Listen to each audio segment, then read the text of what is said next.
আসলে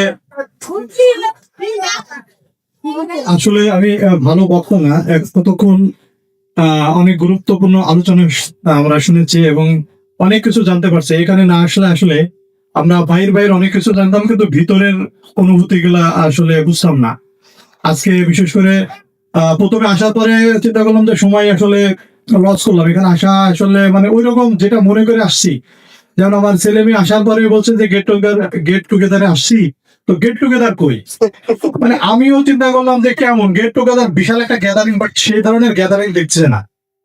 তো তারাও হতাশ। আর আমরা এখন বিশেষ করে ছেলে মেয়ে হওয়ার পরে আমরা কোনো কিছু ওই কোনো জায়গাতে গেলে আনন্দ ফুর্তি বলতে তাদের মাধ্যমে দেখি।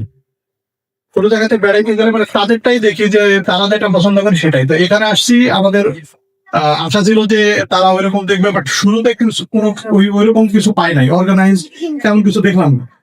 তো পরবর্তী খাওয়া দাওয়া হ্যাঁ ভালো হয়েছে। এরপর বদি মামা যখন শুরু করলো বক্তব্য, তখন সম্পূর্ণ পরিবেশটা মানে চেঞ্জ হয়ে গেল। মানে গেট টুগেদারের যে একটা বিষয়, বদি মামার বক্তব্যে মানে আসলে উনি উনি মানে জাত বক্তা, এবং এই ধরনের বক্তব্য আগে শুনে নাই, বাট উনি একেবারে অনুভূতি যেটা সেইটা উনি যেভাবে প্রকাশ করছে, এবং পরবর্তীতে যেই আসছে এবং যার বক্তব্য শুনছি, মানে আস্তে আস্তে পুরো আমি মানে নিজেও বিশেষ করে ওইভাবে চোখে কান্না না আসলেও ভিতর ভিতর একটা মানে অন্যরকম একটা অনুভূতি তৈরি হয়েছে। তো যাই হোক, আমি সংক্ষিপ্ত বক্তব্য দিব, তার মাঝে দুই তিনটা কথা আমি বলতে চাচ্ছি।